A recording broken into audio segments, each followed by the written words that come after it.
वाटते या सगळ्यामुळे, आणि तुम्हाला त्याचं काहीच नाहीये, हो ना? एव्हाना तुम्ही मुक्ताताईची माफी मागून तिला घरी यायची विनंती करायला पाहिजे होती, पण इथे सगळं उलटच घडतंय. तुम्ही तिचा दिवसेंदिवस अजूनच तिरस्कार करताय, आणि ह्यामुळे रेणुका अशी वागतेय हे तुम्हाला कळत नाहीये का? बाबा, तुम्हाला तुमच्या चुकीची जाणीव व्हावी म्हणून रेणुका असं वागतेय. थँक्स वीर.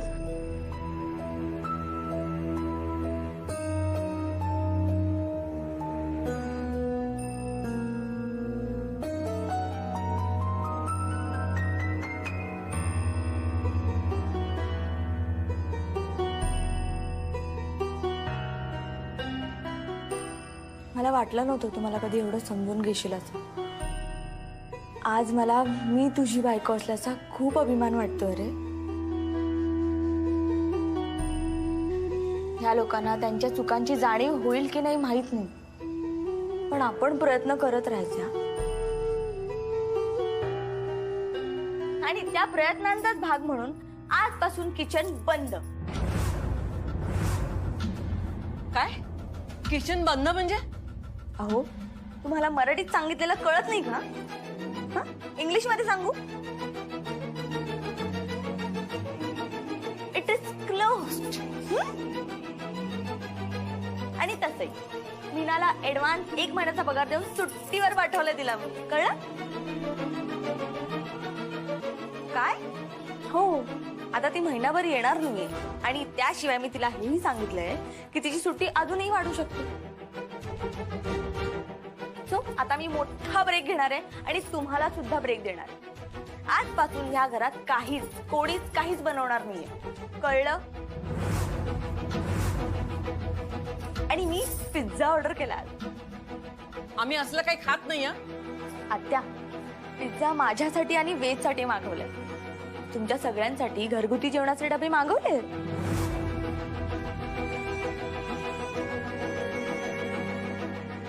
कसं आहे, तुम्हाला काय आवडतं ते माहितीये मला, शिवाय काय आवडत नाही तेही चांगलंच माहिती. जसं की गरिबांना श्रीमंत घरात राहण्याचा आणि आनंदात राहण्याचा काहीच अधिकार नाही, हो ना? गरीब लोकांना मनसोक्त जगण्याचा अधिकार आहे हे जितकं लवकर समजेल ना तुम्हाला, तितकं बरं होईल. नाहीतर आज जे घडतंय ना घरात, ते कायम घडत राहील. मी चालले माझ्या किचन मध्ये एक्सपेरिमेंट करायला. Okay, bye.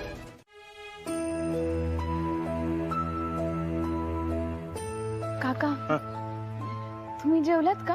हे काय आत्ताच? आणि दादा जेवले? हो, तो पण जेवला. आम्ही दोघं बरोबरच नव्हतो का बसलो. दादा तुझ्याबद्दल तक्रार करत होता. हो? काय म्हणत होते? म्हणजे तू बोलत तर नाहीसच त्याच्याशी, पण वाढायला सुद्धा नव्हतीस. बरं झालं त्यांना जाणवलं. म्हणजे काय, हे असं काय बोलतेस? म्हणजे काय, आता मी त्यांना किती वेळा विचारलंय, ते त्यांचं गुपित सांगायला तयारच नाहीयेत. त्याचा मायावर लई परिणाम होतोय. मग मला नको का थोडं हट्ट करायला? अच्छा, पण ते कुठे? जसं काही तुला माहितीच नाही.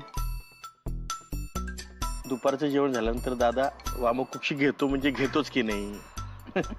आता सुद्धा फॅन स्वतःकडे फिरवून झोपलाय मस्त. काळजी करू नको, गाढ झोपलाय एकदम. बर काका, ते झोपले तोपर्यंत आपण लांब कुठेतरी जाऊन सराव करूयात का? अरे क्या बात आहे, वा वा. अरे अगदी माझ्या मनातलं बोललीस तू. अगं पण बाळा, तुझं जेवणाचं काय? मी पटकन 2 घास खाऊन येते. हा, ये खाऊन ये.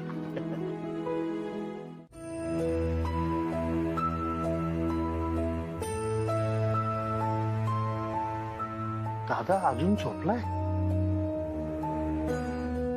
मी पटकन ठेवून येते. हा, मी पण ठेवतो.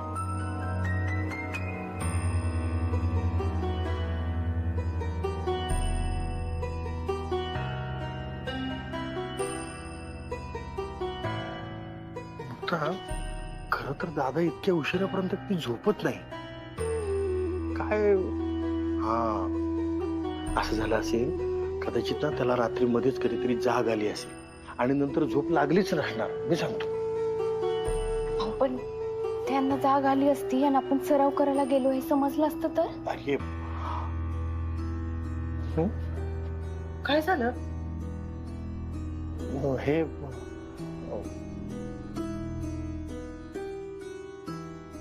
बरं, मी सगळ्यांसाठी चहा टाकते. नाही थांबवणार वाजवा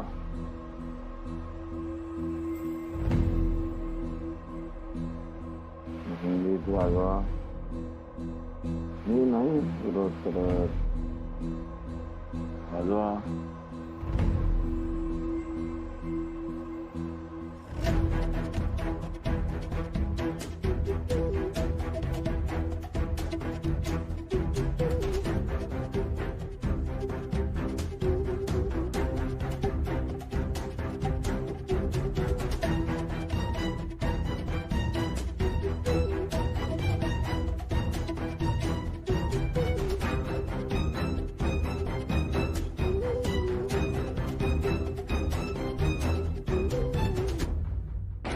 फोन आला होता.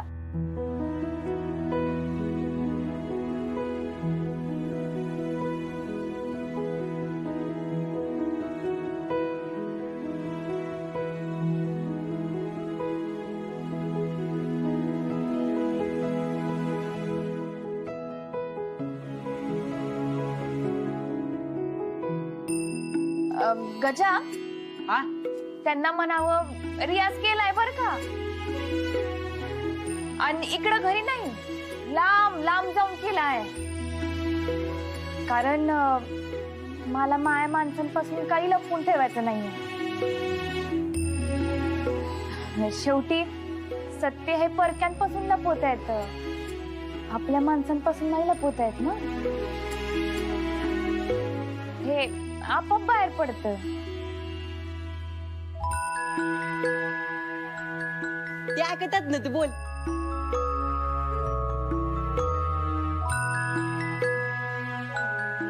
काय काय म्हणत होती भक्ती? काय नाही, ठीक आहे सगळं.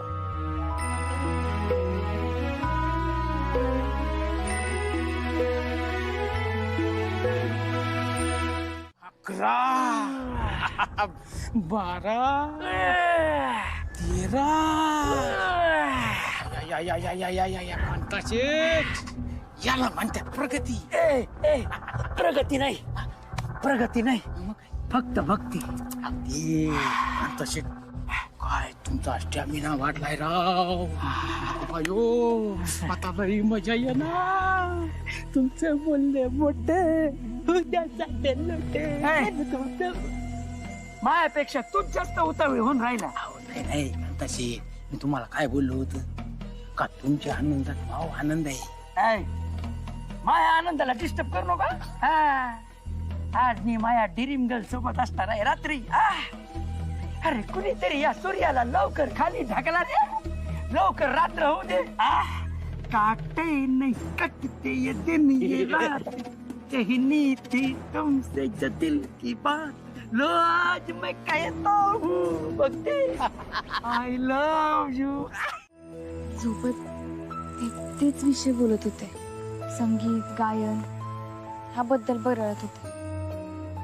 मग मध्ये दचकून जागे झाले. त्यांना ना हा विषय लई छळतोय.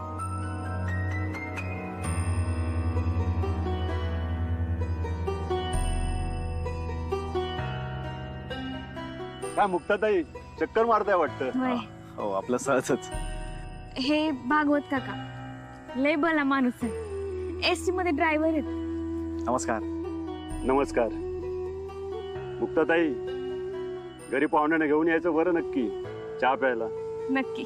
मुक्ता, भक्तीचं लग्न लय चांगलं केलं बर का. तो आई बापाला खरंच मानलं पाहिजे.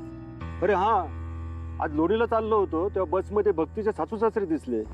कालच लग्न झालं आणि आज कुणीकडे निघालं काय समजलं नाही.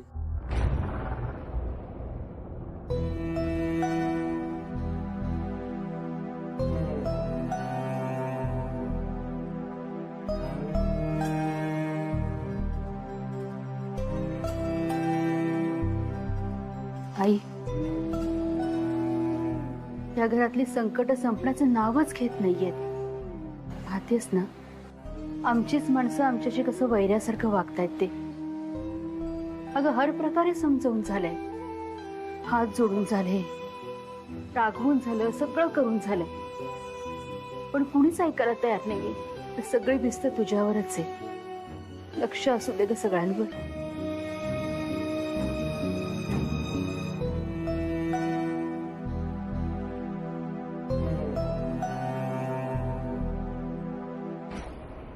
ते कोणत्या तरी यात्रेसाठी जाणार होते असं म्हणत होते, तिकडेच गेले असते. पण ते तर 40गाव फाट्यावर उतरले. मग तिकडं कुठेतरी यात्रा असेल. आता या भागात कुठल्या देवाची यात्रा आली? सगळ्या यात्रा तर फेब्रुवारी मार्च मध्येच झाल्यात. मग दुसरं काहीतरी काम असेल. हा असन असन, वराचं लग्न व्हा म्हणून कोणत्या तरी देवाला नवस केला असन. हा बरोबर. बरं येतो आम्ही, पण पाहुण्यांना घेऊन यायचं बरं नक्की घरी. नक्की. चला येतो. नमस्कार. चल.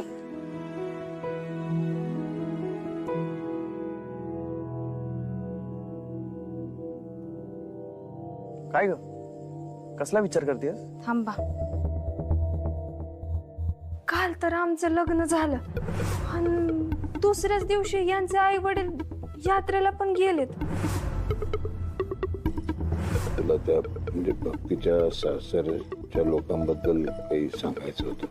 पण आपली शंका आहे ते जेवतात पण लोक कसे, असं कोणी जेवतं का?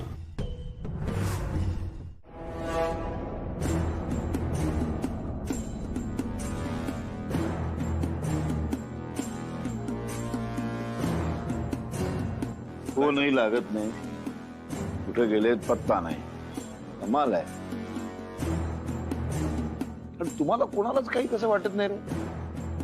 काय काळजी नाही तुम्हाला कोणाला? मी एकटाच तडफडतोय ते.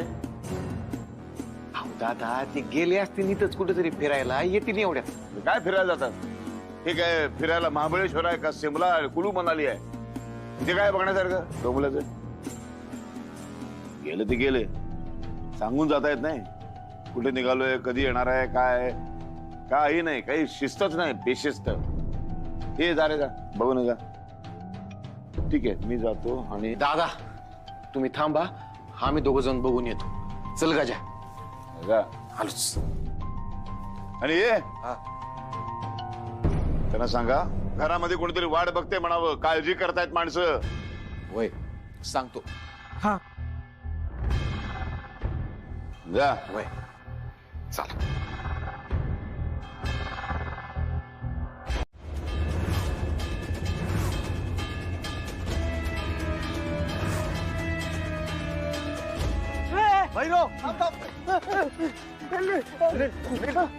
भैरूसोबत कुठे चाललाय? भक्ती कुठे कुठे भक्ती? अरे सांगतोस का आता? मी काय केलं नाही, मला मारू नका. माय का चुकलेलं नाही, मला मारू नका. चल रे तुला चुकलं दाखवतो तुला. माझं ऐका तरी. तू चल आमच्या सोबत.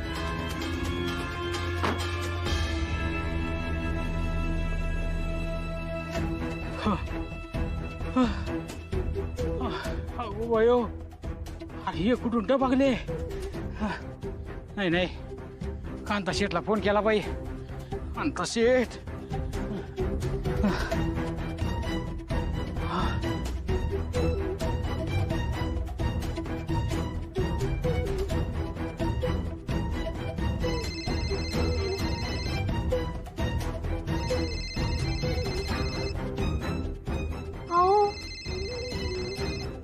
आपण ठरवलं होतं ना फोन बाहेरच ठेवायचं म्हणून.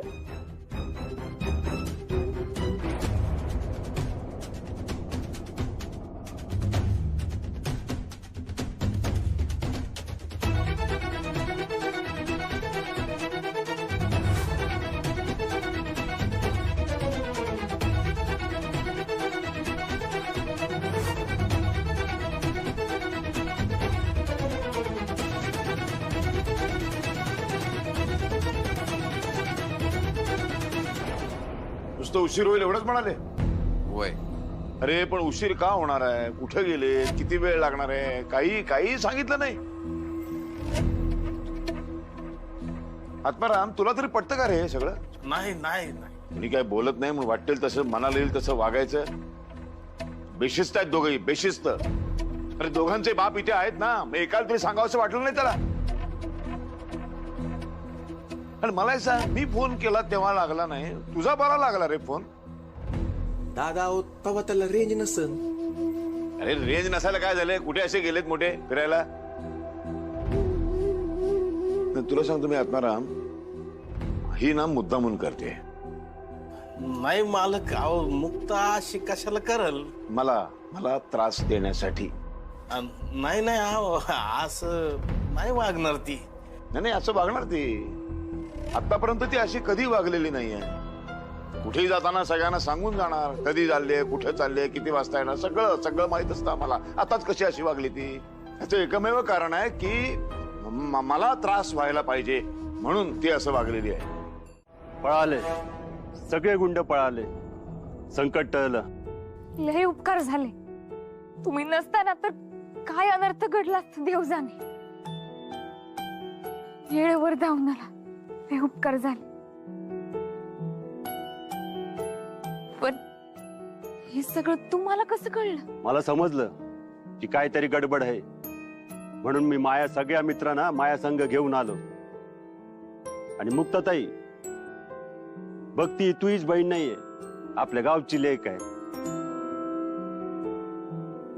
सोन्या, मुक्ता, सोन्या पळाला वाटतो.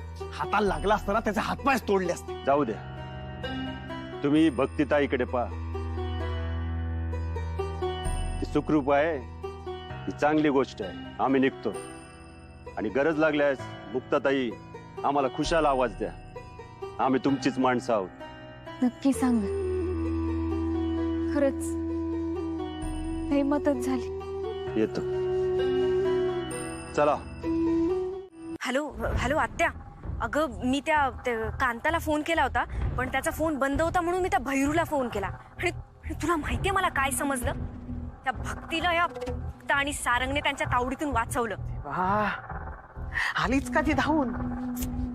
संकट येण्याचा अवकाश की कुठून ना कुठेतरी ही टपकतेच.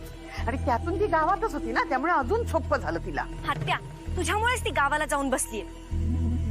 लग्नात चान्स मारून कसं तरी तिला गावी पाठवलं आणि आता ही चाडवी आली.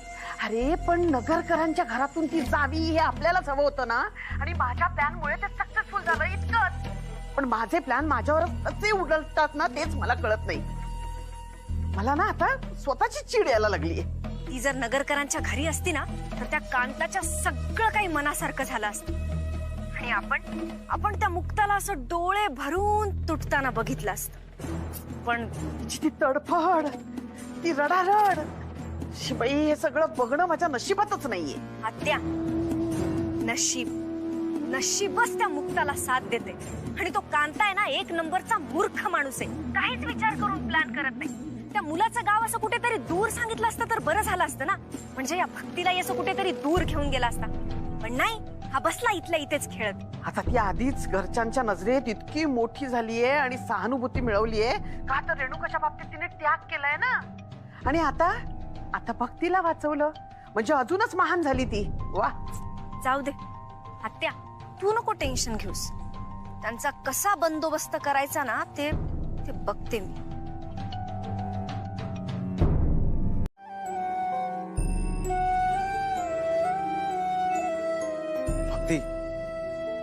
भक्ती, हे बघ, सगळे तुझ्या घरातले आहेत. अगं सगळे तुझ्याशी बोलायचा प्रयत्न करतायत. मला लय टेन्शन आलंय. मग ते आता काय करू ग मी? ए बाळा, काही नाही होणार. अगं होईल, सगळं ठीक होईल. आम्ही आहोत ना. बघते अगं, काहीतरी बोल. बघते ऐकून तर घे. बघते.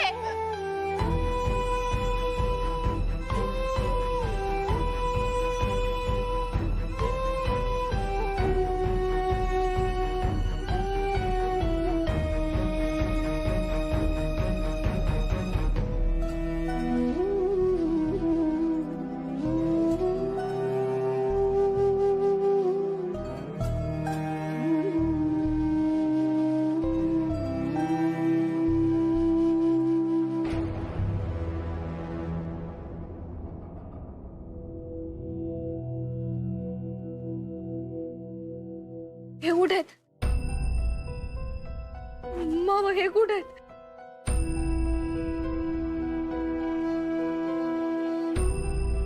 नालायक निघाला तो. तुझ्यासोबत लग्नाचं डोंग केलं होतं त्यानं. तुला खाताच्या हवाली करून पळून गेला तो. नाही नाही ते नाही, असं कसं करते ते. चांगले ते. अगं पोरी, 4 पैशासाठी तुझ्या आयुष्याची खेळणारा माणूस चांगला असं नाही. विसरून जा त्याला, विसरून जा.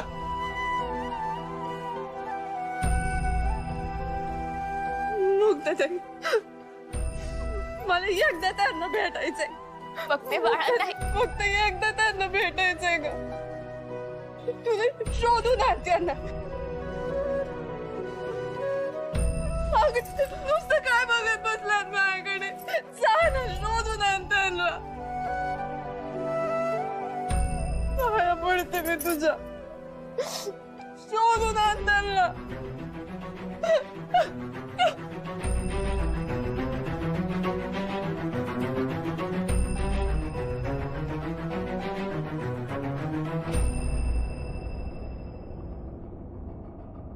शोधन त्याला. जिकडं पुढं असेल ना तिकडून पकडून तुझ्यासमोर उभा कर. नीचपणे वागलाय तू अशी, असाच नाही सोडणार त्याला. त्याला शोधन. भाऊ, हा मुक्ताच्या घरच्यांना काहीतरी मदत करायला पाहिजे रे. नुसतंच पाहुण्यासारखं राहतोय आपण. मला ना आता परक असल्यासारखं वाटायला लागलं. हो ना, मला सुद्धा तसंच वाटतंय. त्यात मुक्ता माझ्याशी बोलत नाही, त्यामुळे आणखीनच त्रास होतोय त्याचा.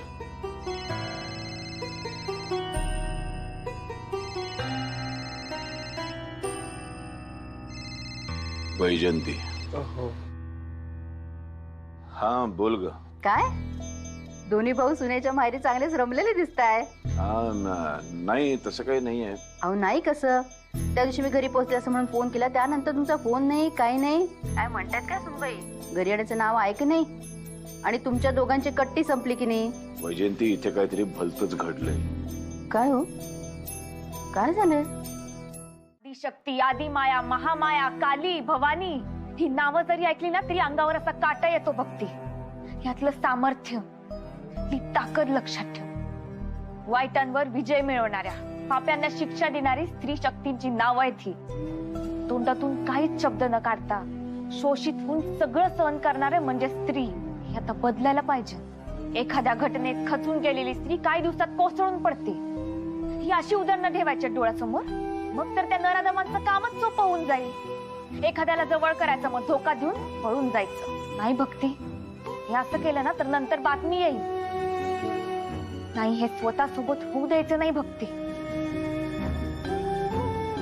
ताई, तू कायम चुकीच्या लोकांच्या विरोधात उभी राहिलीस. अन्याय कधीच नाही सहन केलास, पण तुला कधी कोणी फसवलं नाही ग. ज्याच्यावर तू प्रेम केलं त्याने तुला कधी धोका नाही दिला. उलट तुझ्यावर प्रेम करणारे सारंगदाजी जगाशी भांडून तुला स्वतःच्या संग घरी घेऊन गेले. आजही तुझ्या पाठीशी भक्कमपणे उभे आहे. माझ्यासोबत सगळं उलटच घडलं. मी ज्याच्या सोबत संसाराची स्वप्न पाहिली तोच पळाला. आणि नुसताच नाही पळाला, एका लांडग्याच्या हवाली करून पळाला. ज्याच्यावर विश्वास ठेवला त्याने विश्वासघात केला. तशा विश्वासघाताचं दुःख कधी नाही आलं तुझ्या वाट्याला. ज्याला आपलं मानलं त्याने विश्वासघात केल्यावर मनावरची जखम होती ना, ती तू नाही अनुभवलीयस. पण मी तुझ्यासारखी कणखर नाहीये ग. अंबिका, आपली जया आता आपल्याशी भांडत होती ना, तेव्हा तुझ्याशी बोलत तरी होती गती. पण माझ्याकडे, या बापाकडे ढुंकून सुद्धा बघितलं नाही तिने. अगं, या बापाने 2-4 पाप केली असतील ग, पण ती कुणाच्या सुखासाठी, कुणाच्या भल्यासाठी हे सुद्धा तिला कळत नाहीये. तिच्या बुद्धीवर ना ताबा मिळवलाय त्या मुक्तानी.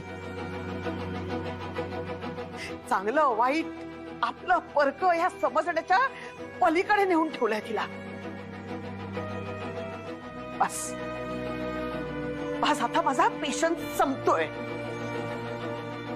जर ह्या लोकांनी माझ्या मुलीला माझ्यापासून तोडलं ना तर मी यांच्या आयुष्याचे तुकडे तुकडे करून टाकीन. एकेकाला इतकं रडवीन की यांच्या डोळ्यातले अश्रू सुकून जातील. दादा फोन उचलत नाहीयेत, भाऊ काका फोन उचलत नाहीयेत, कुठे काय करतात काहीच कळायला मार्ग नाहीये.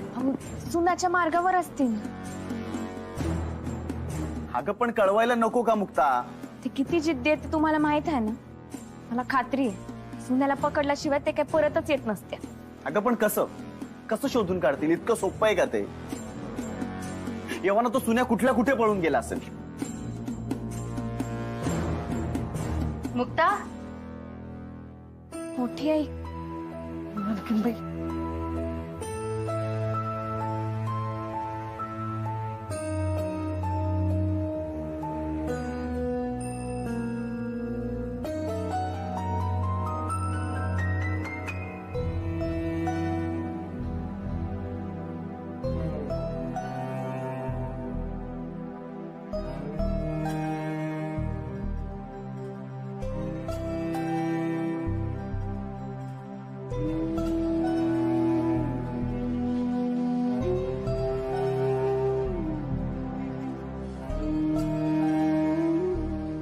रडू नकोस बाळा.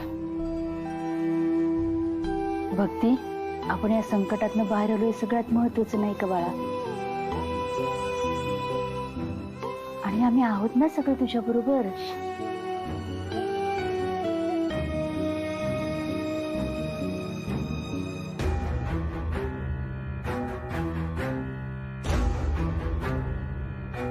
जवळ ये.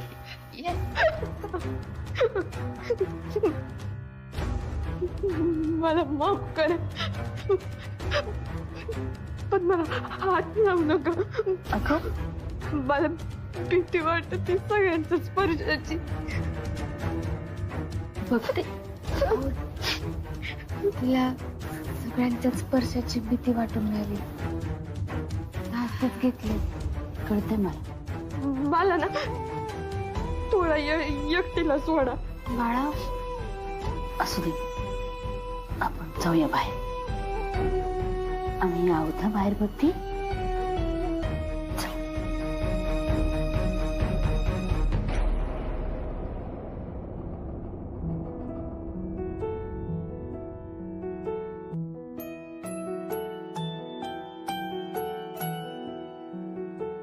तुम्ही बसा, मी चहा ठेवते. कुसुम, अगं चहाची खरंच काही गरज नाहीये. मी आईला येणार आहात हे कळवल्यापासून तुमची वाट बघते. पण तुम्ही दोघं इकडे आल्यावर घराकडे कोण पाहणार हा प्रश्नच पडलाय. जया, गायत्री दोघी आहेत घरात, त्या बघतील घराकडे. माझा डाव राहू दे, आधी तुझा डाव काय आहे तू सांग. किती वेळ मला गॅसवर ठेवलंय? हा, इतकी पण माझी उत्सुकता ताणू नकोस. सांग ना, तुझा प्लॅन काय तू सांग. गेम कुठलाही असो, राणी महत्वाची असते. खरंय, पण या राणीकडे ना सगळ्यांचं दुर्लक्ष असतं. म्हणजे तिच्या ताकदीचा अंदाज कुणालाच घेता येत नाही. इथे बघा ना, इथे पण अगदी तसंच आहे. इथे पण राणीच महत्वाची. राणीशिवाय हा गेम पण पूर्ण होणार नाही. खरंय, पण या राणीला जिंकायला अजून एका सोंगटीची गरज असते. ती कुठली? कवर. कारण राणी नंतर कवर ही काढावीच लागते. आणि या आपल्या गेम मधली ह्या राणीची कवर कोण आहे माहितीये? नाही. आर्या. हा, पण आर्याचा वापर तू कसा करून घेणार? मी आर्याला नगरकरांच्या घरात घेऊन येणार आहे. हा मी राणी आणि आर्या माझं कव्वाल. आणि मग बघा या नगरकर घरात कसा करतोय क. जानकीताई हे बघा, मी तुम्हाला मनापासून माझी बहीण मानले, पण ही लोक तुमची फसवणूक करतात. मला अजिबात म्हणजे अजिबात सहन होत नाहीये. अहो पण काय झालं ते तरी सांगा. आता काय सांगू तुम्हाला, फक्त तुम्हाला दाखवायला मुक्ताला घराबाहेर काढलंय. आता सगळेच्या सगळे नगरकर तिच्याच घरी जाऊन राहत आहेत. आधी दादा आणि भाऊ गेले, आता त्यानंतर वहिनी आणि आजी पण गेल्या पाठोपाठ. काय सांगताय? खरं तेच सांगतेय. तुमच्या आणि माझ्या इज्जतीची नुसती लक्तर काढली आहे त्यांनी. अहो पण मग तुम्ही थांबवायचं ना त्यांना. तुम्हाला काय वाटतं ताई, मी प्रयत्न केला नसेल का थांबायचा? खूप प्रयत्न केला. मी हात जोडले, मी पाया पडले, तुम्हाला दिलेल्या शब्दाची त्यांना आठवण करून दिली. तर सरळ सरळ त्यांनी त्याच्याकडे दुर्लक्ष केलं. असा राग आला होता मला, असा राग आला होता, असं वाटत होतं भांडा नाही ना. पण भांडण करणं, वाद घालणं हे मुळातच माझ्या स्वभावात नाही. आणि त्यातून आता हे घर माझं राहिलेलं नाही ना. मी या घरात काय 2 दिवसासाठी आले. तुम्ही 2-4 दिवस म्हणताय, पण रेणुकाचं लग्न झाल्यापासून तर तुम्ही तिथेच आहात. 2-4 दिवसात जाणार होतात ना तुम्ही? ताई तुम्ही माझ्या जीवाभावाचे आहात. अगदी मला माझ्या सख्या बहिणीप्रमाणे आहात म्हणून तुम्हाला म्हणून सांगते. माझ्या मिस्टरांना बिझनेस मध्ये खूप मोठा लॉस झाला. आमची फॅक्टरी, घर सगळं गेलं. अशा वेळेला आता एक बहीण कोणासमोर हात पसरणार? मी दादाकडे आले तर दादाने एका पैशाची मला मदत केली नाही. तुम्ही सांगा, कुठला भाऊ आपल्या सख्या रक्ताच्या बहिणीशी असा वागतो का? प्लीज तुम्ही रडू नका ना. ठीक आहे, नाही रडत. असेच डोळे पुसले आणि ठरवलं, आता यांना सोडायचंच नाही. कायद्याने घरात, प्रॉपर्टीत सगळीकडे हक्क मागायचा. माझं घर रस्त्यावर आलं असताना ती गप्प कशी बसणार? मी काही चुकीचं नाही ना केलं? नाही नाही, अगदी योग्यच केलंय तुम्ही. किती समजूतदार आहात तुम्ही. तुमच्यासारखा ना माझा सुद्धा राग आहे त्या मुक्तावर. आमचा शब्द मोडून ते नगरकर त्या मुक्ताच्या घरी जाऊन राहत आहेत, त्यांच्याशी संबंध ठेवतायत. हे कारण देऊन जर आम्ही रेणुकाला तिच्या माहेरी पाठवलं तर तुम्ही साथ द्याल का आमची? देणार ना, का नाही देणार? मी नेहमी सत्याच्या बाजूने असते. तुम्हाला झालेला त्रास मी समजू शकते ताई. काय करणार, नगरकरांच्या मुलींच्या नशिबात सासरच नाहीये असं वाटतं. आधी माझं सासर सुटलं, आता रेणुकाचं तुटलं. ताई मन समजायला पाहिजे म्हणून बोलते. तुमची बायको म्हणून आपल्या सोबतीची, संसाराची लई स्वप्न रंगवली होती मी. पण हे सगळं तुम्हाला नाही समजणार. तिथं बेडवर तुमची वाट पाहत बसलेली असताना खांद्यावर आलेला हात तुमचा आहे असं समजून शहारलेली मी. समोर कांताला पाहून बेदरले मी. सगळ्या स्वप्नांचं क्षणामध्ये चुराडा झाला. ते नाही समजणार तुम्हाला. माझ्या मनात खोलवर झालेली जखम नाही दिसणार तुम्हाला. हा पण तुम्ही टेन्शन नका घेऊ. तुम्ही लय मोठा अपराध केलाय म्हणून हे नातं तुमच्यावर लादणार नाही. घरच्यांना काय सांगायचं असेल ना ते मी सांगत. तुम्हाला जायचं असेल तर तुम्ही जा. पण ही झालेली जखम घेऊन आयुष्य काढन मी. तिला कुरवाळेल, काळजी घेईन तिची. कारण माझ्याजवळ तेवढी एकच आठवण आहे तुमची. हा, मी लग्न नाही करणार.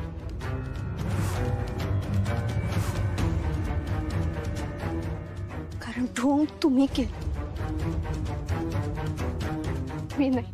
डोक्यावर पडलेले अक्षता, माझ्या गळ्यातलं मंगळसूत्र, तुम्ही माझ्या भांगात भरलेलं कुंकू, 7 फेर, हे सगळं मायासाठी खरंच होतं.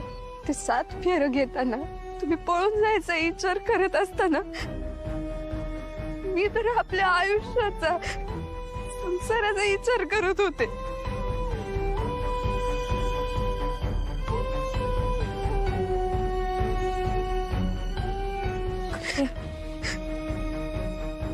मन मोकळं केलंस ते बरं केलं. तू मोठी बहीण म्हणून मी तुला सांगते, मी बिन लग्नाची राहिले म्हणून जग काय म्हणून याचा विचार करू नको. तुला जे योग्य वाटतंय ते कर. तुला जे ठीक वाटत ना तो निर्णय घे. जो निर्णय घेशील ना तो स्वतःसाठी घे. नाही आता मावा निर्णय तोच आहे जो मी यांच्यावर सोपवला. आता त्यांनी ठरवायचं.